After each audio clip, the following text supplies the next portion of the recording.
You get off? Yeah. See you later. Alright, g'day guys, my name is Alastair McDowell. I'm a member of the New Zealand Alpine team, and I've just been on a 31-day trip here in New Zealand, climbing all 24 of the 3,000 metre peaks, and I thought I'd give you guys a little look at what gear I used on this trip. This trip was unique in the sense that it was mountaineering up moderately high altitudes in the snow and ice, but also involved a lot of bush travel, and it was a continuous trip through a lot of different environments, so we had to keep gear light and versatile for everything from the valleys to the ocean, and valleys and oceans to the high peaks. So I'll start with what technical equipment we used. Starting at the bottom, crampons. So 12-point crampons with the horizontal front points. I opted for the full bale, fully automatic versions because the boots I was using, these La Sportiva G5 boots, full bale, but the front basket would work well as well. So full steel, just because it's a long trip. We considered going aluminium on the heels, but actually in New Zealand, classical mountaineering, there's a lot of side stepping on icy summit ridges, so you want to make your primary connection to the mountain as bomber as it can be. That said, for the ice axes, we've gone for a hybrid approach here. I've got a Petzl Quark and a Petzl Gully, so a bit of a hybrid combination with an aluminium shaft here in the gully, but both tools have got full reverse curve steel picks. So on steeper, icier terrain, you can take that trigger rest down. You can get a really solid swing with the Quark. Just that extra weight, you get a much better purchase into the ice, but you still get good penetration with a lighter tool, but the combination of two is quite good. A lot of the peaks are quite moderate terrain, so really you only needed the lighter tool, and for walking around in glaciers a lot, it's quite nice to have a very light tool, but also have that plungeability and ability to dagger, the adjustable grip, and the Quark, being a more aggressive tool, can still be converted down to quite a slim tool for plunging and so on. So quite good for grade 3, moderate mountaineering, but also up to, WI3 ice climbing as well.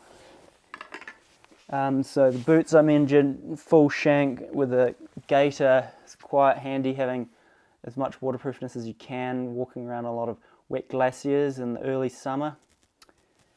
One snow stake. It was useful occasionally on that alpine ice terrain where you're not getting you're not getting very good ice, but you also need some sort of protection, so a short stake was useful there. Quite short and sharp. Wouldn't be so good in softer snow, so you've got to watch that. The helmet, the Petzl Sirocco, pretty much the lightest one you can get.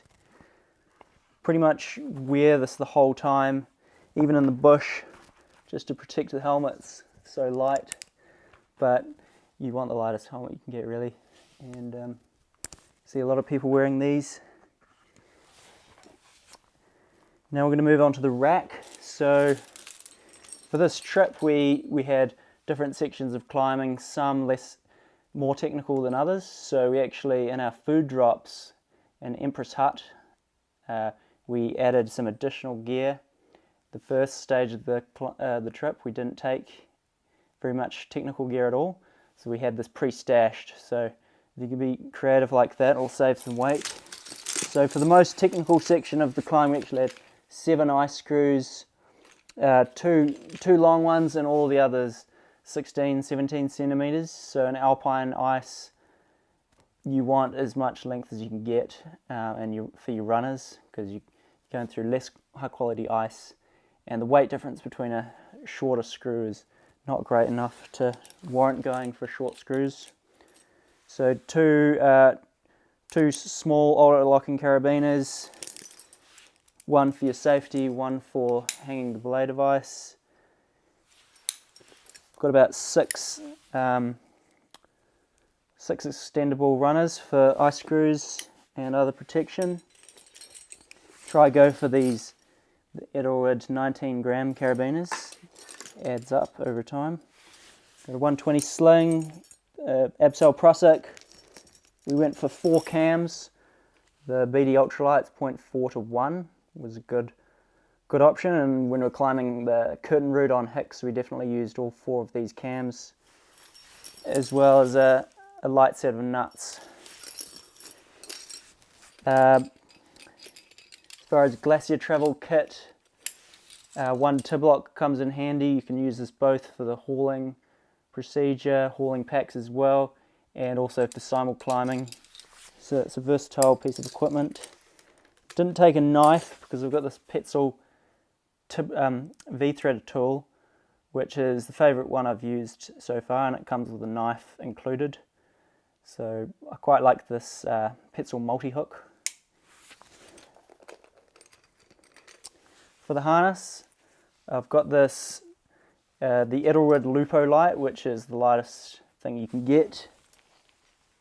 And the reason it's so light is because it doesn't have any metal buckles. You're threading the harness through itself, through these 2 loops.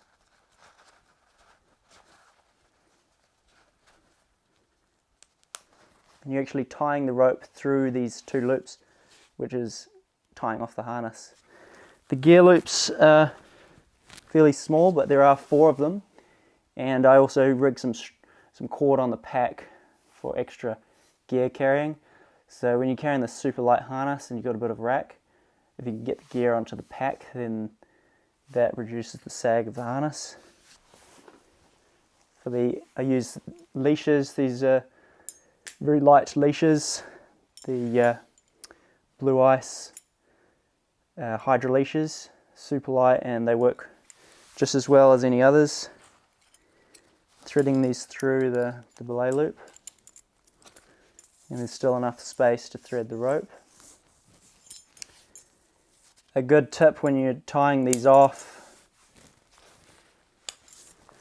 because these are quite long, you can just tie an overhand, and then that shortens them off. Good for when you can do the same with just one of them if you're walking on a glacier with just one tool. The rope, took a 60 meter 8.1 millimeter rope, and that was great for snow and ice climbing and single strand mode. Got to be slightly careful with the thin diameter, so if the terrain was steep and technical enough that we were pitching, then we would half the rope over, so you got double strand 30 meter pitches or 30 meter stretches of simul climbing, and that meant you'd also wouldn't have to carry any rope on your body. For abseiling, you'd either do 30 meter abseils, which in certain terrain is enough to do short steps, but if we thought we needed to go a full 60 meters, then we'd pull out this piece of magic here, the Bell Escaper, and you can thread this through an anchor and carefully thread through all of the loops. I won't do them all now, but essentially if you thread them all through all of the loops and tie the rope on here, this will grab and it will hold under tension, and you can abseil the full length of your rope. And once you get to once you unweight the rope at the bottom, if you pull it 20 times, it'll come through the anchor. So that's a pretty neat tool for abseiling the full length of your rope. You just need to take care that you have a very straight pull, because if the problem is not that it could pull through uncommanded. The problem is that you won't be able to pull through if there's too much friction. It usually takes about 20 pulls, so you need to make sure it's a fairly straight line. So it's a tool for select use. Avalanche gear. So in the summer season, avalanche gear is definitely a question, yes or no. This is personal risk assessment. We did take avalanche gear, took some lightweight avalanche gear, just the shovel and the transceiver as a compromise. One shovel across the team and transceivers each. That was just our risk assessment. Transceivers as well.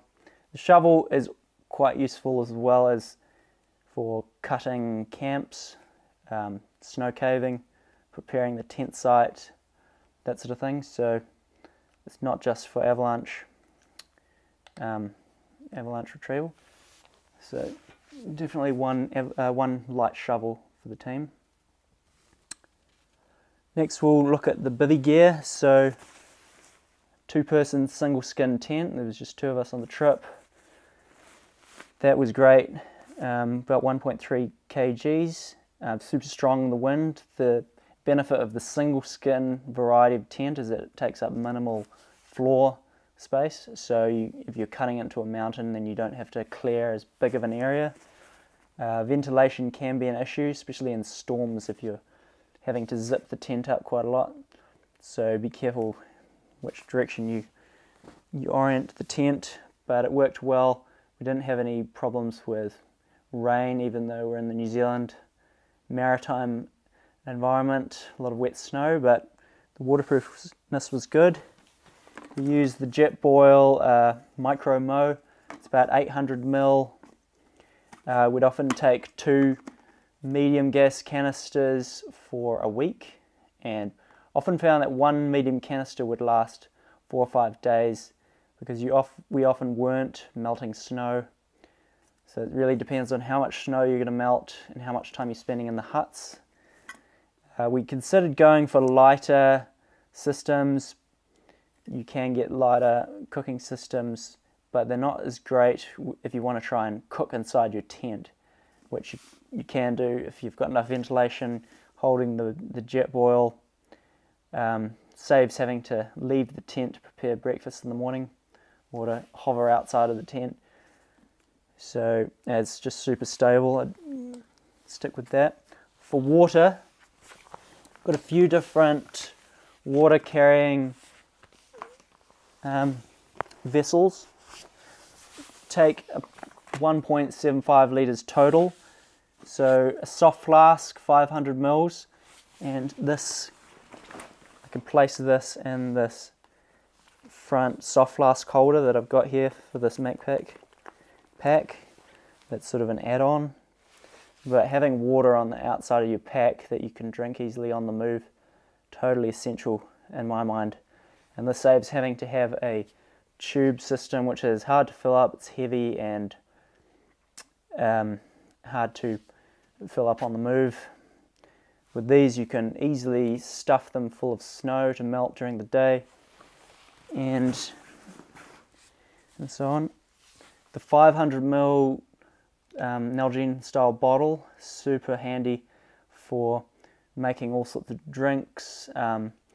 Having your water capacity split into multiple vessels is good, 2 500 mils, because you can have water in one, the other you can have electrolytes or coffee, protein shakes, herbal tea, anything like that. And having the 500 ml size is really good. You can fit it inside your boots filled with hot water, and that can allow you can use that to dry your boots. And you just put 500 mils of hot water, alternate between the boots and let them steam off. And if you're cold in the night because you've got such a lightweight setup, you want to put this in your crotch area to heat up the main blood supply arteries and heat up your whole body rather than just conducting into one part of your body. And having excess water is good for some stages. If you want to carry a bit more, if you don't have the opportunity to melt, then I'd carry something like this, which collapses down to a very small amount of space, because often bulk is more of an issue. But when you are going for a big 16-20 hour day, it's often worth stopping to brew, melt some water, keep hydrated. That's often worth the time. It doesn't really take that long, and you'll feel a lot better and recover quicker if you're always hydrated. More with the bivvy gear, so we've got a lightweight sleeping bag here, weighs about 400 grams. is the MacPac Firefly 200. So it's rated down to about 5 degrees, but if you're sleeping with all of your clothes on and have a bit of grit, then that's warm enough, and the small size definitely worth it. For sleeping on, I've got a Thermarest Z Lite, and I've cut it in half, so that goes from my shoulders down to just below my hips, takes up less space on the outside, and this pack has a removable foam insert.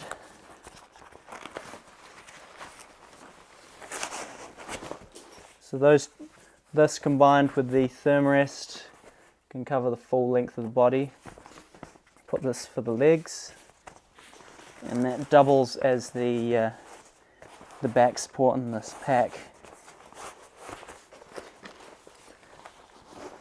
Put everything into a 50-litre dry bag. Pretty crucial to keep everything dry, especially if you're crossing rivers and so on. Alright, now I'm going to talk about the clothing that we use for this trip.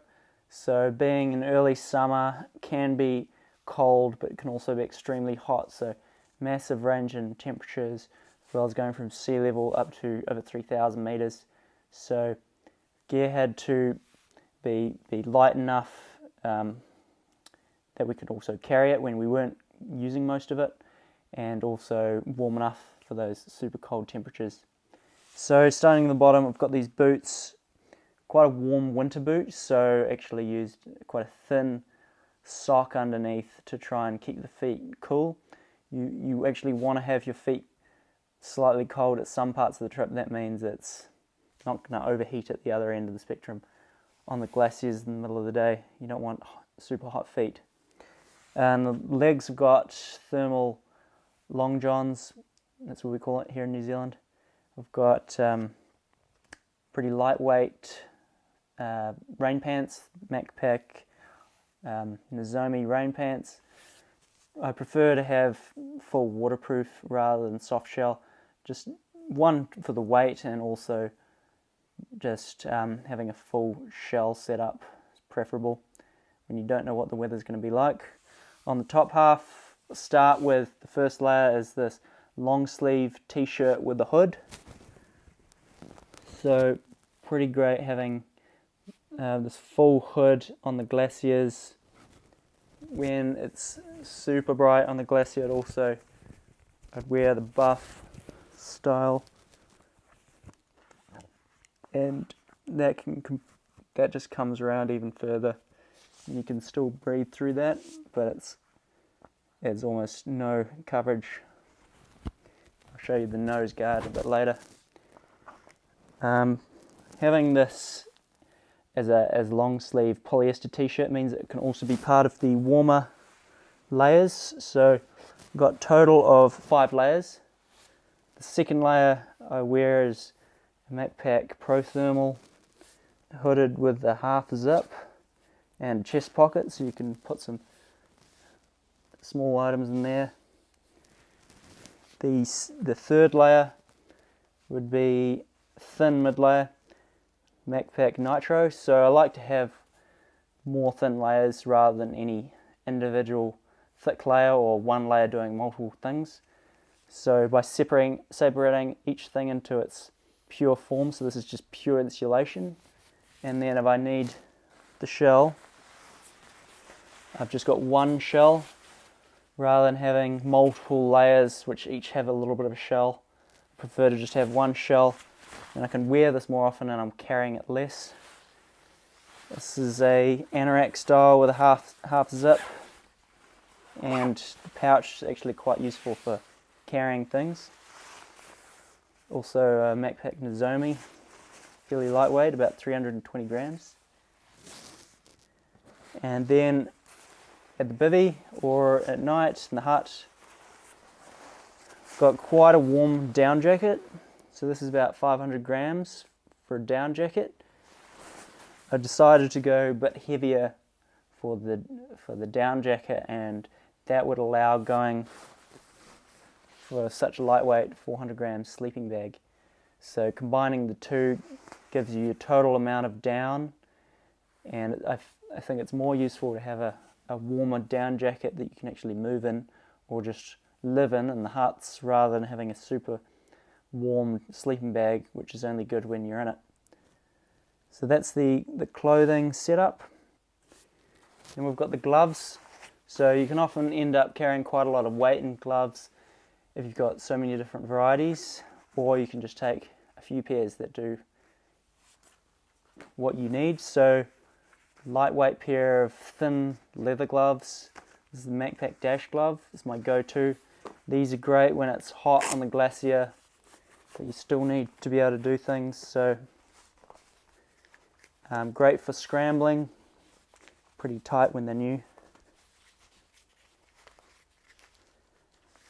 This is great for scrambling and when it's warm weather, even on the high mountains, when you're not getting them wet from snow. And also great for scree bashing, all that sort of thing. When it's wet snow, these shower Temrez gloves come into their own. They're plastic shell with acrylic lining, so pretty thin, pretty lightweight, about 150 grams or so. But the beauty is that they just don't get wet, so they're so waterproof. They don't absorb any water, just sweat on the inside, so it's a trade-off with breathability. But in the type of snow conditions where you're putting your hands into a lot of soft snow, the leather gloves will just wet out and the leather will become damaged easily. So these gloves are quite useful in the sort of snow conditions we had. The other amazing thing is they're super durable. After a month of use, never saw any signs of wear on them. So, and this black version even has a draw cord cinch, so you can keep the snow out. So those are super good gloves to have. Next thing to talk about is sort of miscellaneous items which you might carry in a small dry bag.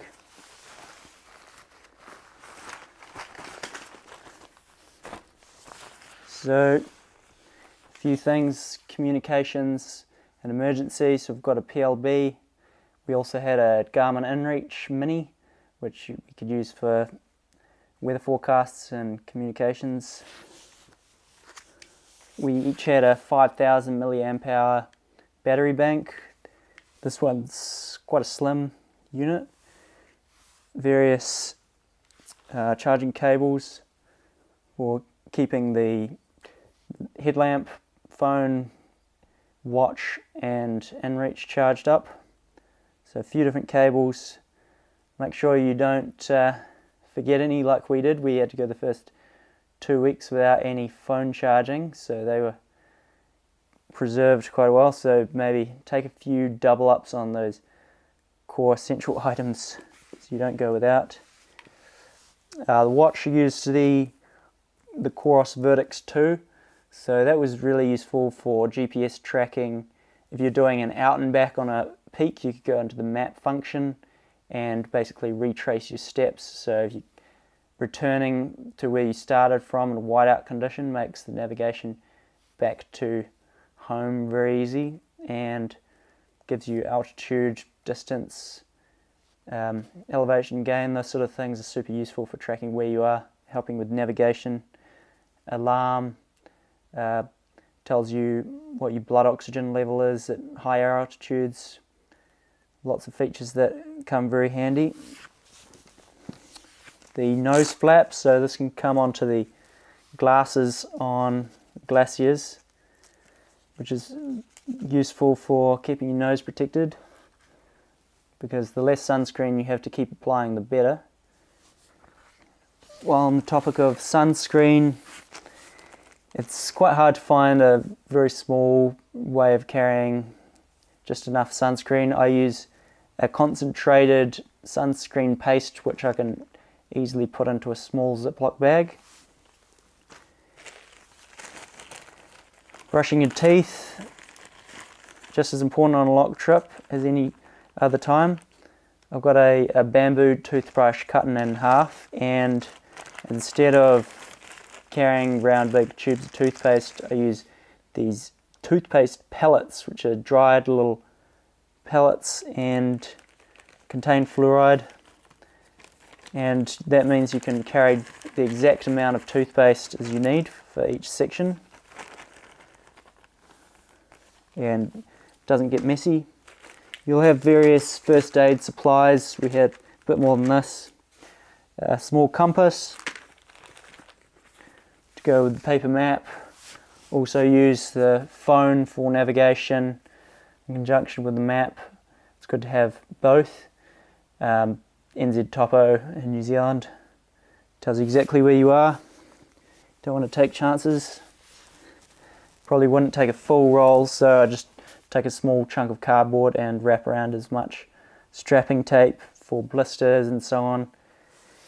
One thing that we actually found we suffered from was bruised knuckles from all the swinging into ice over a long period of time, so that foam pad we cut into small squares and used strapping tape to strap over the knuckles to cover those. Very painful. Camera, used a GoPro 9 and I attached some slim, it's about 3mm bungee cord, so you could attach the GoPro to your clothing and not have to worry about dropping it. I found the GoPro a good call. It depends how much you're into your photography, but I found the GoPro's definitely adequate for what we wanted. It's more about being able to get photos and video at a moment's notice, because a lot of moments don't repeat themselves.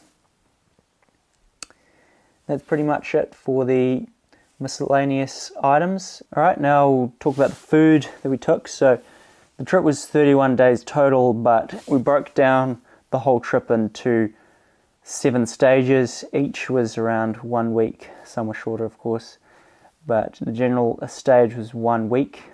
It's about as much food as I'd like to carry at one time. So we started with 8 days of food, just to have a bit of extra. Most of the time we're only carrying 2 or 3 days, because you'd get to a hut and you might be staying there for several days before you're able to move. So in any one place we put 7 days of food, and then in the end carry less. So the type of food we took would be some instant coffee, sort of normal food, Radix breakfast, and also a lot of homemade muesli. So I make my own muesli as well, which is basically oats, nut and fruit roasted in a huge amount of coconut oil and cacao. So go nuts with that. It's worth it to have a really wholesome, high-fat breakfast. The breakfasts and most of this food I'll talk about, we actually decanted into the small, medium compostable Ziplocs. These are good because you can burn them on the way and you don't have to leave rubbish or carry rubbish around. So compostable bags. So lunch, normal food. When moving, you want a variety of muesli bars and things that are just easily packaged and easy to eat on the move. Sometimes you're on longer, slower days and more wholesome foods, and others you're really snatch and grab and you want some goo energy gels or something like that. Also heaps of nuts and fruit. The big thing is to keep a balance of savoury and sweet, because you often get overcooked on the sweet stuff. So that's where the lunch style foods, not that you're sitting down for lunch, but we'd often carry about 12 wraps for a week, about 500 grams of cheese, some 2 of the quite dense salamis, a packet of crackers. So one important thing is to have different types of food that you're going to eat for the moving periods and others for stationary periods. You don't exactly want to eat a huge amount of muesli bars while you're stuck in a hut. So if you're allowing 7 days for a section because there's some uncertain weather, then you want to actually count up the number of days that you actually will be moving, and then the contingency days will be extra, and only carry sweet, energy-rich foods like muesli bars and gels for your moving days, and then the other times have more of the things like crackers, maybe dehydrated hummus, and more savoury foods. Hydration is super important, so I recommend having a lot of electrolyte tabs, preferably without sugar, just so you can use them to hydrate. Ones with sugar are great for when you're moving, but also have plenty of just pure electrolyte tablets to make sure you can drink enough. Dinner, we pretty much only use the radix meals, and we would decant most of them into two meals at a time into one of these size bags, and pretty much only carry one of the foil sachets for the whole trip, so that you can definitely reuse them. That saves a lot of bulk, even though they mesh together okay when you've got 7 days worth. The more you can repackage things into small morsel sizes into separate bags, means the more easily your food will fit. I would pack all of the food into a mesh style bag like this, which doesn't weigh very much, and you can easily close it, and it sort of molds to the shape of your pack quite easily. I'd carry a small bag of coconut oil, about this much for each week, and that was really good to have high fat sauce that doesn't taste of anything, and you can add it to any meal. You can fry your wraps, you can add it to your breakfast or your dinner for extra calories, and also have some soups and things you can put a whole week's worth of soup into a Ziploc again. Just the more packaging you get rid of before the trip, the better, because the rubbish on a longer trip adds up and it starts to accumulate in bulk. So that's pretty much everything. If you've got any questions, you can ask in the comments. Pretty interested to know what everyone else uses. Obviously, this is just one example. Everyone takes slightly different gear, and it all comes down to preference, risk tolerance, comfort. So it's all about finding the right balance. So I hope you found this video useful. Let us know if you've got any comments. Be keen to know what you think.